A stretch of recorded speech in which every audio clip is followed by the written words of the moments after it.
welcome back. Actually, we should welcome ourselves back. It's been basically a year. We had 2 little episodes where I'm like, yeah, we're going to be starting up again, and we never did. All right, this is the official reboot. The Manhood Neat podcast is back at least twice a month. But we got some changes. Things are always changing. We're going to embrace change. The biggest change is we've got a new co-host. Gone are the Bens and Dylan and Ben, Dylan, and Rob. See, it's been so long I can't remember their names. But and Benson. Don't forget about Benson. Yeah, I said the Bens. There's 2 of them in there. Oh, the Bens. Okay. Yeah, the Bens. Okay. But no, they're always welcome back at any given time. It's just with the whole mileage thing and time change, we were having a hard time making it work. So I went out to the draft and I'm brought on some new talent. And so you guys have heard this name before. Well, at least his online name. But it's Mr. Daniel Watkins, also known as D-Watt. Hey, man, welcome to the cast. Thank you. With that intro, it makes me feel a little bit like Major League and the catcher who's just trying to give it one more go. Just trying to piece it together. That's what it makes me feel like when you say you hit the draft. So yeah, but yeah, we're excited to have you here, Daniel. It's gonna be fun. I'll call you D-Watt more than I do your actual name because that's what I've known you as for a long time. Yeah. D-Watt and I we go way back. We go back to what was the first war we were in together? Battlefield 3? Yeah. Well, I thought it was Bad Company. It might have been Bad Company. I can't remember which came first. Yeah. Was it Bad Company or was Battlefield 3 first? I don't know. It was one of those two, no doubt. Yeah. So D-Watt and I actually met playing video games. Like 11, 12 like years any ago. Any modern friendship. Yeah. So, but we've probably played at least once a week since then. We've met and got to know each other outside of just video games. Met up a few times, and built a good friendship. And I'm looking forward to doing this cast with him. I think it's gonna be a good time. Yeah, absolutely. And just not that we're just random video game friends. We do have a solid connection. Your brother, my second favorite Noller, right? So I mean, we didn't just randomly meet. Yeah, right? yeah. It wasn't like he was, like sought me out on the internet. It was like, how old are you? What do you look like? I'm not on a watch list or anything. Yeah. But yeah, so that's it. But yeah, we're back. So we're going to jump into it. We've got new bourbons we're going to do. And we'll just go ahead and jump into the first bourbon that we're going to review. And it's one that I don't know why we haven't hit it before, but go ahead and introduce the bottle there. Yeah, everyone's probably favorite screw top outside of maybe a Green Label Weller is Evan Williams Ball and Bond. What just an absolute fantastic. I mean, I want to show my hand, but I've had this bourbon before. It's I'm moderately partial to it, so it's fantastic. I'll give you the details on it. It is straight bourbon. It's out of Heaven Hill, which is out of Kentucky. It's an ongoing release. You can pick it up probably across any store in America. I mean, it's just a staple. I think that's fair to say. 50% ABV. So those of you that are in Tuscaloosa, Knoxville, Jacksonville, and the Iwanians in the crowd, it's going to be 100 proof, right? We got a mash bill of 78% corn, 12% malted barley, and 10% rye. I picked it up for $20 where I'm at here in Central Georgia. I don't know what you paid for it. Yeah, so here in Tennessee, I paid $24 for it, but it's not a fifth; it's the full liter. So, oh man, yeah, that's pretty nice. Yeah, and for the whiskey nerds, right? It's bottled and bond, so we know that it's got to be one distillate, one distillation, one single master distiller, one season. There's some pretty serious regulations for it to be bottled and bond. It has to be 4 years old, minimum of 100 proof. So, this came from the Bottle and Bond Act back in the early 1900s, whenever it was, late 1800s. Because they used to put just whatever in whiskey, right? So this is government. The government got this right, and it's good. So all right, well, I'll pop this top. Yeah, go ahead. Hit the screw top and give myself a little pour here. All right. So to remind the listener, and do you want to remind you as well? So our scoring here, we'll go ahead and we'll talk about the nose. We're going to talk about the palate. We're going to talk about the finish, and we score out of 100. So it's 1 out of 100, a 50 being a true average, right? So we always say that is the Mustang GT, right, of drinks. So a 50 is not bad. It's just it's purely average. And D-Watt and I were talking, and we think that we need to add a second score for certain bottles. And so we're going to have a value score of any bottle that's under $60. We'll have a separate score. There'll be a value score. And so you'll have the overall score plus those sub $60 bottles. It's basically like, how much bang for your buck are you talking? And so we'll have that score as well. And that will be out of 100 as well. Yeah. So, all right. What you got on that nose? I give it a little swirl, but to me, this is just right down mainline Bourbon Street. I get kind of a sugary vanilla caramel. It's just quintessential bourbon for my money. It's just kind of the standard stuff. I mean, it's sweet. Yeah, I'm getting that vanilla caramel right off the top. Yeah. Yeah. When I really get into it, the only other, I guess, kind of minute stuff I kind of pick out that's not just that mainstream bourbon vanilla is I do get a little bit of it's like a mixture of wood and peanuts, like the peanut shell. Like if you ever had fresh roasted peanuts, with a shell. Yeah. So I get a little bit of that. In the kind of story is that some people get this kind of funky note that you're describing from Heaven Hill. They actually call it the Heaven Hill funk. My brother-in-law gets it on anything and everything Heaven Hill. Doesn't matter what he's drinking. He's like, oh, there it is. I don't get it so much, but I know exactly what you're talking about. Absolutely. The one thing that's really missing on this for me, and I say missing, it's not missing like they messed up. It's missing as an absent is there's almost no oak. Yeah. Yeah. There's no oak whatsoever. Yeah. Yeah. It's just, it's pure candy. Yeah, it is. It's just Main Street bourbon, man. That's exactly what it is. All right. Well, cheers. Yeah, absolutely.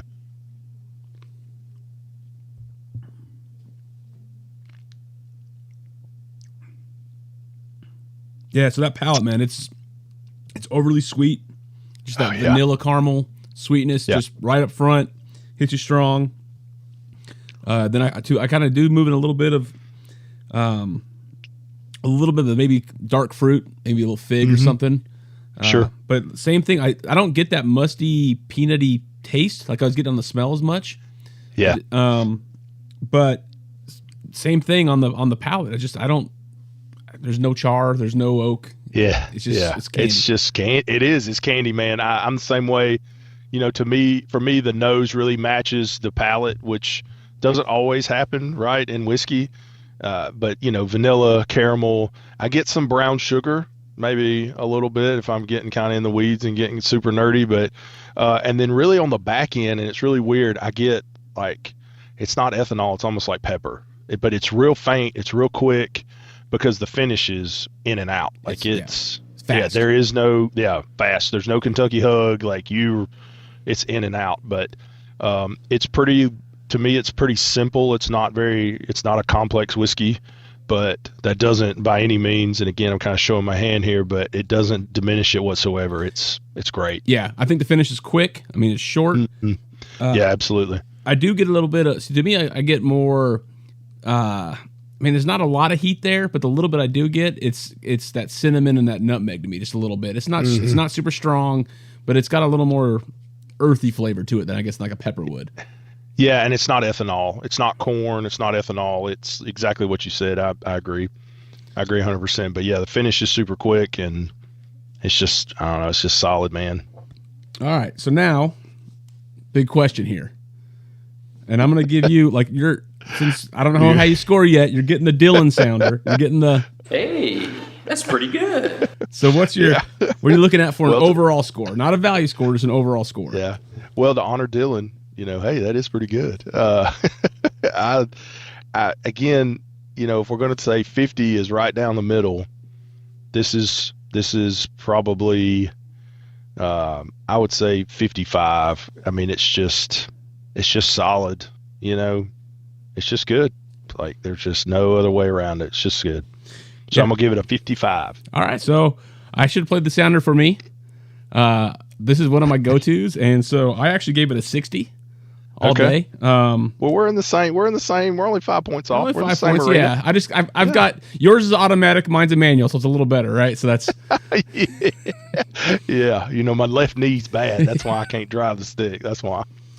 so now. Well, look, and I think we're fixing to just transition right into it. But if we're going to talk about value, like this is an all-star. It can play every position on the field. You can drink it neat. You can drink it with ice. You can make an old-fashioned out of it. You can make, you make whatever. You can make the bourbon, the slush, yeah. right? It's going to stand up in a Jack and Coke. It's going to give you a little something extra on a Jack and Coke, right? Because it's 100 proof.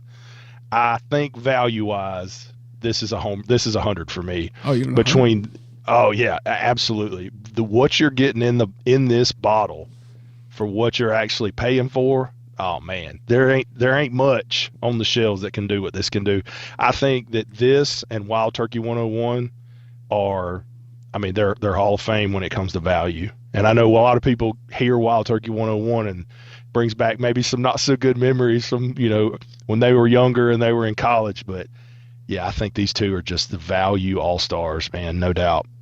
Yeah, to me, like you're saying, it is the utility player, right? It's at every position. Yeah. But I give it an 88.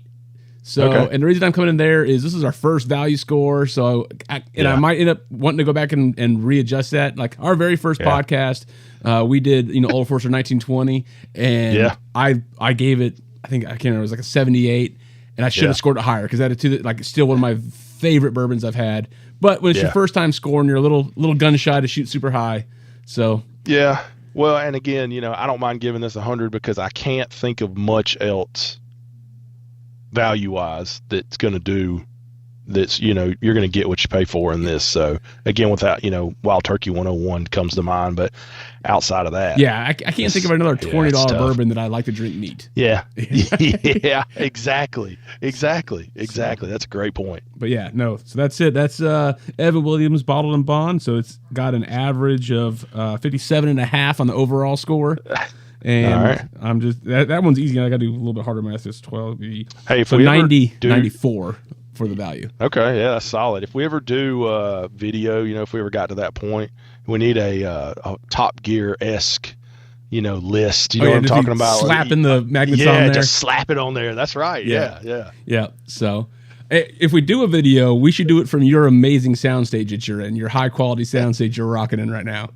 Listen, man, you can't pull back the curtain to the magic that happens over here in Central Georgia, okay? That's right. So there's one thing, guys. We are doing this via the distance. He's in mid-Georgia, and I'm in southeast Tennessee, so we got a little bit of distance for us. What, about 4 hours, I guess, is probably separating us, but yeah, it's not bad. It's not bad. So if there's a little talking over each other, we're still adjusting to the delay of the FaceTimes. Yeah, I'm new here, so give me some grace. Give me some grace. But speaking of being new, that's what I'm going to jump into before we get into a little bit of a topic. Let's. People have heard me talk, and they wish I would do it less. So I'm going to let you speak and kind of introduce yourself a little bit better. Just give you a story. You can give you a little bit of what you've done employment wise and stuff, but more, I want to, how your walk has got you to where you're at. Yeah. I've always told people, and actually my wife and I were in ministry for a little while, and I would always tell kids, like, believing in Jesus will take you to some weird places. And I'm just a testament to that. I grew up outside the perimeter in West Atlanta, super small family, small church, played sports. That's kind of what I dove into, played 3 sports in high school. Did kind of the Christian summer camp thing, which was formative looking back. I was a camp counselor, and right there toward the end, I was the assistant director. Super formative looking back in my walk. But my walk at that point, looking back, was very, very wide and very shallow, and my roots didn't run deep, so to speak. Had a pretty cool experience when I was 15. I went to a weekend. It was called Vida Nueva. Could be Tres Dias, Chrysalis, Walk to Emmaus. It's kind of in that same vein if you've ever heard any of those. That was also really formative looking back. And once I graduated high school, I got a scholarship to play baseball in Southwest Georgia at a little 2-year college. Fantastic experience. Moving 3.5 hours away from all the knuckleheads that I hung out with was just provided a monumental amount of growth in a lot of ways. I met my wife there, and I also met what I would consider to be one of my spiritual mentors. I always tell everybody he's my spiritual Obi-Wan Kenobi. He really kind of showed me the way and really, kind of introduced some thought in my life that just has continued to just produce itself and produce, blossom, so to speak, in that regard. So Ashley and I were at Andrew College down in Cuthbert.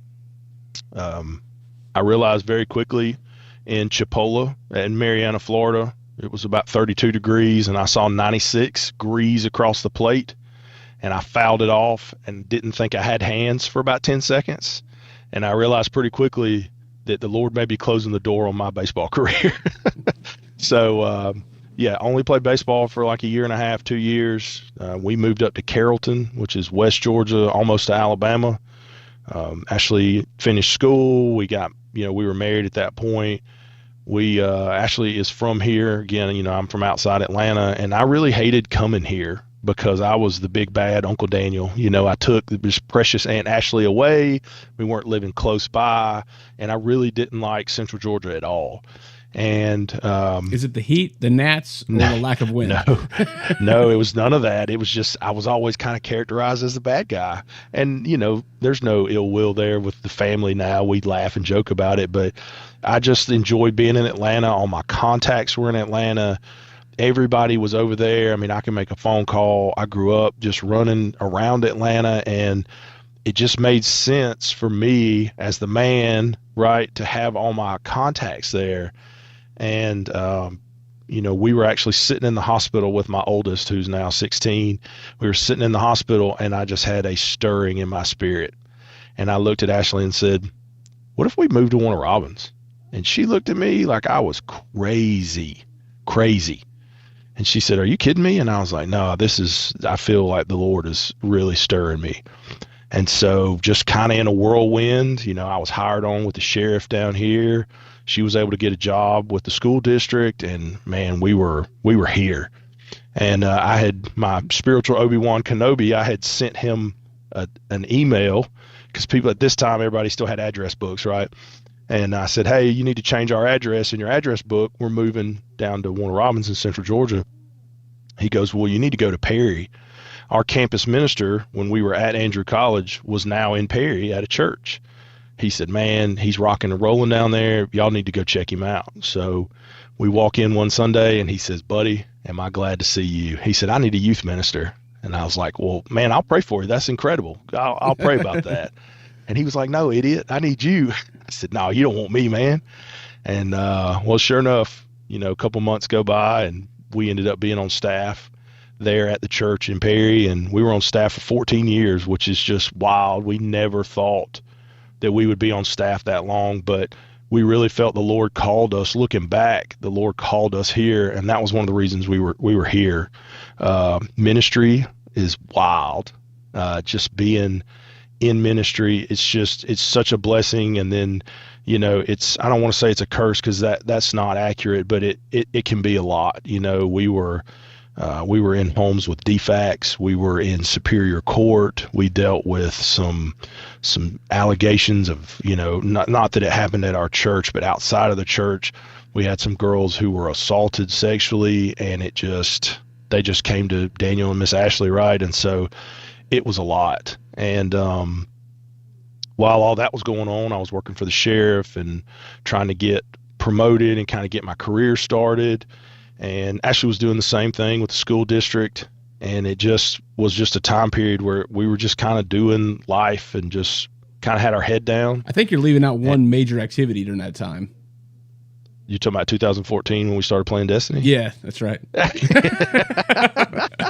Yeah, that's a different subject. Aaron and I are elbow. Yeah, there you go. That's perfect. We are elbow deep in Destiny. Absolutely, man. So that's just a fun game that we just nerd out on. Do you know this year we'll have 10 years in that game? Yes. Yeah, it's wild. It's crazy. That's wild. Yeah. It's crazy. My daughter was 6 when we started playing. Yeah. Two of my kids weren't even born. Yes. But hey, there's good things come out of weird places, right? I mean, that's right. That's right. But anyway, so So yeah, we doing ministry. we were in church, we were in ministry, and we had been offered some other jobs while we were at the church, and we had always said that the Lord called us there, and we felt like the Lord would call us away, and we started feeling that call the end of last year. So the end of 22. We really prayed about it. We reached out to some spiritual mentors of ours and just kind of sought wise counsel and said, hey, we need you to pray with us about this and pray for us. We feel like this is what the Lord is doing, but we just needed some confirmation. We just weren't sure because we were so invested in these kids. We had just gotten a new group of kids, and for whatever reason, they love me. And I don't know why, because Ashley's way nicer than I am. She's so much nicer. She's better looking. Like, well, don't take much. Yeah, that's true. The bar is low.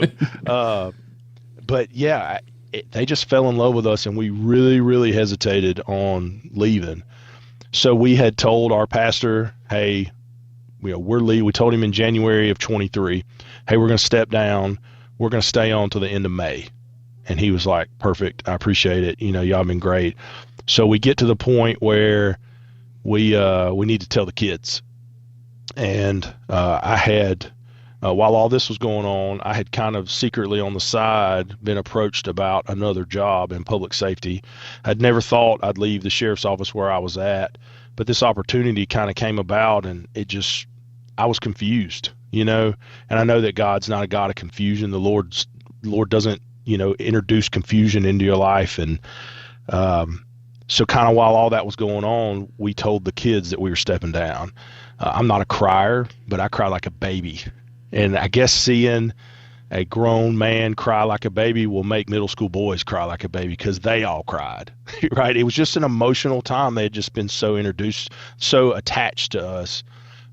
Earlier that day, I had sent my spiritual kind of mentor, I'd sent him a text that said, I'm going to read out of Ecclesiastes. There's a time for everything, that kind of passage. He said, brother, I can't, beat the words of Solomon. He said, new wine into new wineskins, doors are going to open. I thought, hey, that's great. Sounds great. You're in Brunswick on the coast, and I'm here in, Central Georgia trying to sort this thing out. So I showed it to Ashley about the new wine into wineskins, and new doors are going to open. And I'm holding my phone in my hand, and she goes, well, what does that mean? That doesn't mean anything to me. And my phone rings, and it's a guy on the other line who calls me and goes, hey man, you need to take this other job. And I said, what? How do you know about that? Because at that point, only 3 people on the planet Earth knew that I had even been kind of approached about this job. He said, they're calling around asking about you. You need to take it. You'll do great. And I was just floored. I mean, you want to talk about I always give Ashley a hard time about what new doors are going to open. And then my phone is in my hand and it rings, it was wild. And ever since after that night, the doors opened, and it was the weirdest interview, because when I sat down to interview, I didn't hardly say anything. They did all the talking. And I told Ashley, I felt like they were trying to convince me to come work for them, when really it should have been the other way around. So Lord had his hand on that just the entire time. Kind of the same thing in her life. She is in administration inside the district, and there was one school in particular where she felt like this is where she needed to be, and we felt like that. The girls had gone there, and it felt like home. And the school principal retired. We got excited. We started praying about it. 4 hours later, the job posted, the job filled, and she never got a shot at it. And we were just crushed. We were crushed. And all of a sudden, a couple months go by, and this big, beautiful, brand new school out in the east end of our county opened up. It's brand new. School's only 2 years old. And it was an opportunity that we didn't even know existed. But the Lord knew it was there and knew that she needed to be there. And it's just been a blessing. My new job, I've been there since April. She's been there at her school for 2 years. And it's just been unbelievable. And of course I kind of gave you the Instagram, Facebook version. I didn't tell you about all the tough nights, that we struggled, and we were upset, and we were, crying, and we were just trying to, kind of almost like David, kind of yelling at the Lord, like, God, what am I supposed to do? So I gave you the pretty parts. We can certainly, later on can talk about the ugly parts, but that's kind of how I got to where I am. And of course, you and I have been friends for a long time, and that's kind of I feel like the Lord led us here too, so Yep. yeah, so that's kind of where I'm at. Yeah. In fact, we were talking about, because I was kind of going through my decision to change jobs the same time, relatively close to the same time you were looking at That's right. changing as well. So we talked about it. And so that's kind of what let me want to talk about as far as a topic tonight is are all men, and I mean, the reason I say men is because this is the Man Who Eat podcast, right? So it's Sure. that's kind of our focal group here is men, but Yep. are all men called to something by God, right? Or do you think does God have a individual calling for each man, and that calling can change over time, or are some people not called? You know what I mean by not called as in God doesn't have a purpose, but he's just like, you know what, like I just want you to do a job, support the church, and spread the gospel, but I'm not really what that job is. I don't care about, that kind of thing. Yeah, I would say yes to both of those. I think on the manhood side, God calls men to be protectors, right? And so I think if we're strictly looking at what we're supposed to be called, you can go to Genesis 2:15 where he talks about, you need to cultivate and keep the garden, right? I think that's where you guard or protect. There's some translations that use those words. So I think throughout the Bible, men are called to be protectors, and that's easy for me coming from a public safety aspect, to kind of stick my chest out and say, I'm a protector, I've got a gun, and I've got, but it's way more than that. I think you're supposed to protect your home, right? Your family, your wife, your kids. And that's going to look different for everybody, to where some men are called into the ministry. I think that some men are called to go to work and just be at their job, but they're still supposed to honor the Lord in what they do while they're there. So I feel like I've kind of cheated you by saying yes to everything, but but I mean, that's kind of where I'm at. I truly believe that because, when I was in college, I really kind of struggled with my calling. I felt called to go to ministry and go to seminary, but I also had a lead to go to Africa and dig shallow wells. And I was really torn about that and torn, why do I need to go to school and get a degree just to talk about God, right? It's, this kind of young, brash, DWAT trying to sort it out, right? And,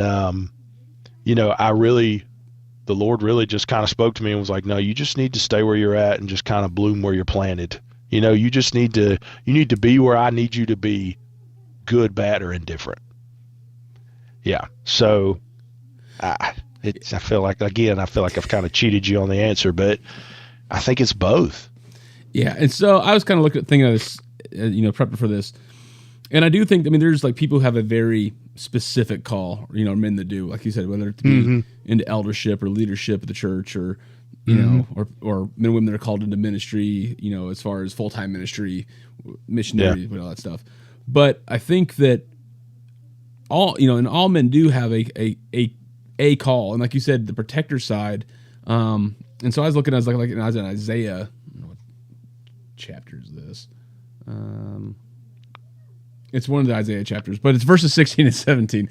And it says, wash yourselves, make yourselves clean, remove the evil of your deeds from before my eyes, and cease to do evil. Learn to do good, seek justice, correct oppression, bring justice to the fatherless, and plead the widow's cause. And this whole idea of like protecting, and then also like the sanctification of ourselves, but then of our families and that kind of thing. And then like the correct oppression and thing. And I think that that call for men to do that is something that we are lacking, as being taught. We talk a lot about the spreading of God's mercy and his love, but this stuff is part of his love too. And so I think, and then once we understand that kind of lets us tune into how do we decipher the individual calls God has on our life and where to go, decisions to make, what job to accept. Does he have a particular place he wants to go? And, maybe he doesn't have a specific job, but he's like, hey, on Jonathan's heart, I'm putting just a desire to be in West Virginia, and they don't know why, then like I don't know what I'm going to do there, but I just feel like I should be in West Virginia. And then other people could be like, no, I want you to go here and do this specific job. You know? Yeah, I mean, I can testify that in my own life. I mean, the fact that I hated coming to Central Georgia, right, Warner Robins Macon, I hated it, to where I'm holding a child in my arms in the hospital, and I feel the Holy Spirit just say, hey, you need to go to Warner Robins. And I don't know if it's because I was panicked, because I was holding a baby, you know, but I say that jokingly, but I don't think that was it at all. I believe that the Lord laid that on my heart. You need to go to Warner Robins. Looking back, I would have never guessed in a million years that I'd be sitting here with you and kind of done all the things that I've been able to do if I hadn't have listened to the Lord's call. And it wasn't clear.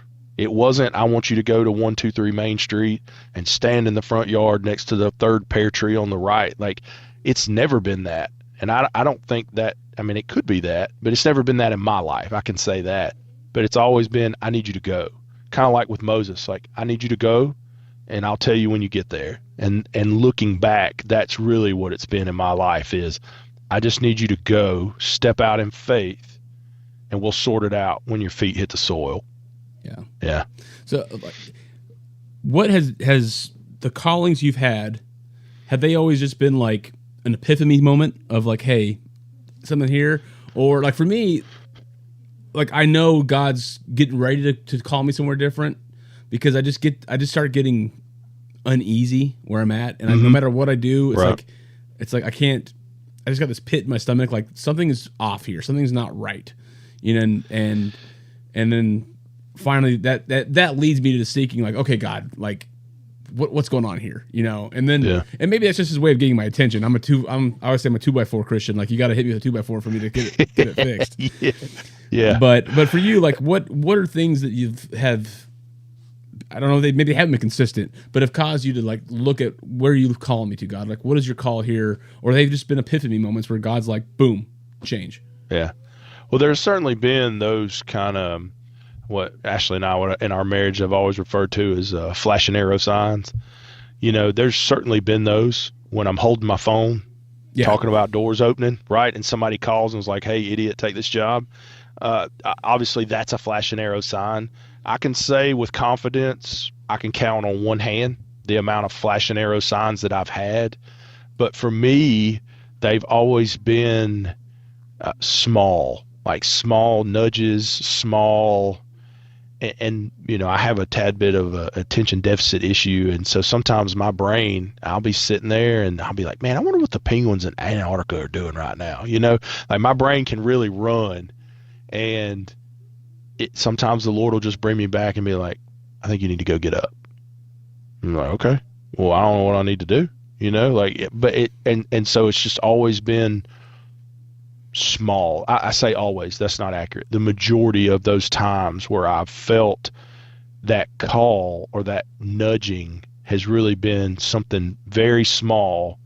I had a girl, we were on a mission trip in Mississippi, and I had a girl one of the students lean over to me, and she was like, Mr. Daniel, she's like, the Lord's telling me to get up. And I was like, well, we need to go. Are you sure that's what he said? Because if he said we need to do jumping jacks, we'll do those too. And she just looked at me and rolled her eyes, right? Kind of your typical teenager. And she was like, no, he's telling me we need to get up and go down front. I said, well, girl, let me walk you down there. You know, let's go. So it's just always been just the small stuff. But I think that's where, if you're looking for God day to day, you'll find him. Yeah. You know? And one thing I'd say too is like whenever I've had to, God's called me to change something big, right? And so, and I don't, in everything we do, in every call, even the small callings, like, hey, I want you to go talk to that person, or even, hey, like I'm not much for giving money to panhandlers, but there are times that I feel like, hey, go give that guy some money, you know? Like an example, we were coming back from Georgia when he shipped up back up here to Tennessee. And like we just see the sign with this lady, and she's like, "Need money for gas," right? And I was getting ready to pull out money, and like I just felt this like, "No, hey, don't give them money, but tell them to fill their tank." You know. Yeah. And so I told her, I'm like, "Hey, where's your car at? Bring it over. I'll fill it up." And she's like, sure enough, she pulls up, and it's her and her husband, and he's got a job he's trying to get to, and I'm like, okay, you know. And so And we talked and prayed, stuff was good. But so there's stuff like that that's instantaneous. But in every instance, even though there's a big call to, hey, Aaron, uproot your family and let's move from Nebraska to Tennessee, Yeah. or even the move out there to start with, there's always like this, like, go do this. And I'm like, and I'm a planner. Like, I have things planned out. And God's like, no, that first step, you don't know where your foot's landing yet. Like, you're just going to do it, and every single time, like, every time there's been like this step of faith I had to take, or like I had to act. And sometimes it's a huge step. Like when I moved here to Tennessee, like I quit my job in Nebraska before I had a job here. And then even after that, I didn't know until like a couple of days before getting here where I was going to live when I got here. Right. And so there's been all these steps, but I think that a lot of times God does that. He's like, hey, I want you to move. And he tells you to move. And he waits for you to move before he shows you the plan. Yeah. And so, but I think in that stepping in faith, I don't know, to me, it's been almost, I won't say 100% of the time, but it's been a majority of it. Right. And now let me ask you, going back to, you're a planner, right? Obviously the Lord knows how he made you, right? Because he made you just the way he wanted you, right? So how has that made your faith grow? Knowing that I'm a planner, I got to have an itinerary. We're going to go, I bet if you're at Disney, like you've got rides planned out, like we're going to this ride at 9, we're going to this ride. Right. So knowing that that's how you are, how has your faith grown in this kind of where God's like, all right, well, we'll just see when we get there, like how have you grown in that? I mean, well, to me, so one problem with being a planner and being an arrogant planner is that I find it easy to pat myself on the back, and be like, okay, like, all right, God, you gave me the vision. I got it from here. Right. Like, right. I can make it happen for you. And so, and it's just this constant reminder of no, like I'm planning it here and you're walking in faith. You're taking these steps. And so my faith has grown in those times. And honestly, like in financial stuff, the economy's hurting right now, right? And there's times it's like, oh God, I don't know how next month's going to work out, but you brought me here. You know, and then sure enough, boom, it happens. And so, and then it's that peace. I think that learning to walk in faith, when it talks about, the peace that surpasses all understanding, that's to me how he's cultivated that in my life. And so, and I think that me being a planner, that's why I have the job I have. Like that's utilizing that gift, but that me emulating Christ and walking with Christ is to be more well-rounded than that. And so he's utilizing this not knowing where the next step's going to land to cultivate that part of the understanding of him. Yeah, absolutely. Yeah. So that, I guess my question is, so answering the call, it's always the correct thing to do, right? Has it always been the easy thing to do? Oh, no. Oh, no, not at all. Because, again, you just think, because we're all like controlling in a way, right? Either you're, some people are more controlling than others, right? But we all want to kind of have some measure of control over what we're doing and where we're going and where our lives are headed and our careers and so it makes it tough because you think, well, this isn't, Lord, you're telling me to turn left here, but I know for a fact I gotta go right. This is where my plans are headed, and so it's not easy at all. And I think, that's really where faith comes in. I'll be honest with you, faith for me comes really easy. And I don't say that, to be like a, braggart or anything, but it just comes easy for me. Like I know that God is good and I know that he has my best interests at heart. I know that he, danced the day I was born, right? Like I know all these things. I know his hand is on my life. And so for me, it's like, sure, you want to go left? We'll go left. Like, sure. It's real easy for me. But like for Ashley, for my wife, for example, she's very similar to you in that she's a planner. And so if we're supposed to be going right, but the Lord's telling us to go left, sometimes it's tough. And again, for me, it's like, sure, we'll go left. Like I got nothing to do today. It's real easy. And I understand everybody's very different in that regard. But it hasn't always been easy, and there are just times where it's not. And I said this to you the other night, but I firmly believe that there's a reason why they called him the Lion of Judah, right? Like, we're dealing with a lion. Things aren't always going to be a nice, pretty cat, right? We're dealing with just a absolute king of the jungle, and so, no, it's not always going to be easy. No, and I don't think it's supposed to be. Either. No. I mean, like God. I think God. What is He trying to turn us into? Right? We're supposed to emulate that lion, right? We're supposed to be in the character of that lion, and so, and so we've got to be. And I think, and when I say easy, I don't even mean just the decision, but even once you're on the path, right? Like the path itself is hard at times. Yeah, and it doesn't always make sense. Like, it doesn't make, like, obviously it doesn't make worldly sense because God's ways are not the world's ways. But That's right. But like, it's weird to do things that you're like, well, this is financially stupid. but you feel God like calling you to do it. And you're like, well, okay, so I guess we're going back to beans and rice. That's fun, Yeah. But it's, and so there's all you got the change can be hard and the road itself can be hard.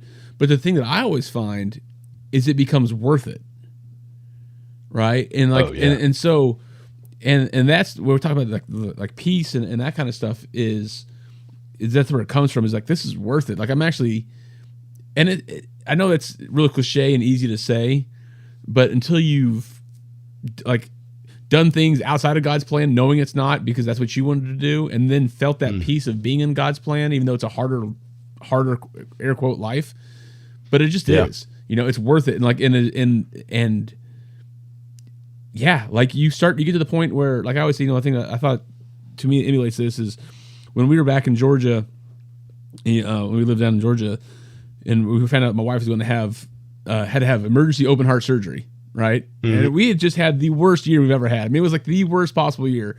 And then they're like, oh yeah, by the way, like I told my wife, they're like, you're living at like a 98% chance of rupture. So we have to have emergency open heart surgery to get that fixed. And my wife just starts laughing, like just literally laughing. Like, okay, what else do we have in store? Like what's next? What else are we going to do this week? Right. But she was just like we'd already been through a bunch of crazy stuff. And like, this is like where God's got us for all these, like we're seeing how God's lining up and just like, okay, sweet, let's 11 hours, let's do it, Right.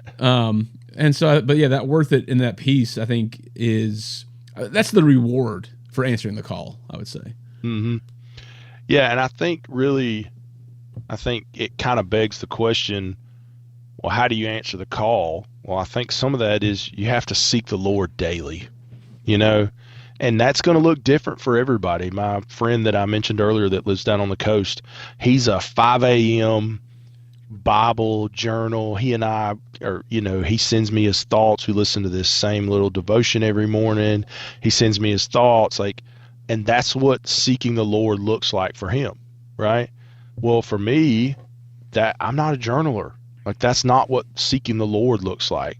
For me, it's just this constant step by step, minute by minute, day by day of where are you, Lord, in my life, and what do I need to do to honor you, right? Because like Colossians 3:17, whatever you do in word and deed, do everything in the name of the Lord Jesus, giving him thanks, right? And I always try to keep that in my mind. So whether I'm sitting in a meeting, I'm driving to Atlanta, I'm having to deal with, we've got some bad weather coming, like whatever it is, I try to think to myself, how can I honor the Lord? And my way isn't necessarily any more right than his way. It's just different. But I think once you figure out what seeking the Lord looks like for you, that step of faith becomes so much easier, right? We're talking Peter stepping out of the boat, right?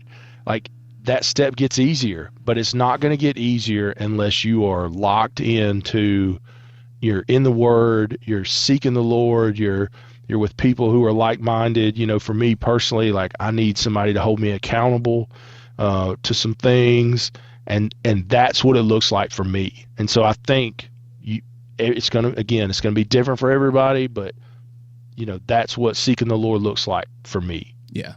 Well, and God's a personal, relational God, which he's going to relate to each of us personally, and it's going to be different. And so like I'm not a reader. Like I hate reading, and I don't retain information well from reading. Right. So I listen to the Bible while I'm driving, and I retain it better. Do you have a picture Bible? Picture Bible, yeah. It's a graphic novel. Yeah, absolutely. So, and even I actually have a graphic novel audiobook. So I just look at the pictures while somebody reads it to me. Yeah. But yeah, like instead of saying for all have sinned and fallen short of the glory of God, my Bible says for all are bad and not cool enough to hang out with Jesus. Yeah. But yeah, that's great. But yeah, no, but like you're saying, just finding a way to connect with God and to learn His character, and then we can hear the call, right? We can understand it better. And maybe we don't require a 2x4 anymore for corrective measures. And then just that walk, and day by day, and to walk it with joy and walk it with peace, knowing that God's got it, and there's going to be times it doesn't make sense, and there's going to be times that our feet are bloody and we're tired of walking, but we just got to keep walking, and that's just part of it. And God's building in us characteristics, and unfortunately, like the Western church, this is my trope. You're going to get sick of me talking about this, but it's true. I think the Western church has done a really good job of demasculating men in the church, and not built that resolve that is needed to truly follow the call of God to do as we talked about, and to be leaders, to be providers, to correct oppression, to take care of the orphans, to care for the widows, and to call out the BS of corruption. And we'll go into some future podcasts, but I've been some food for thought for the listeners and for you. We'll talk next podcast. Maybe really dive into this, but talk about John the Baptist right before he died. What did he do? He goes up to Herod and he's like, what you're doing is wrong. You're an adulterer. You've got all these wives, blah, blah, blah. And he holds, even though this man wasn't a Jew, he wasn't under the Jewish law, but he's like, it doesn't matter. Like, God's standard is God's standard. It doesn't matter if you believe it or not.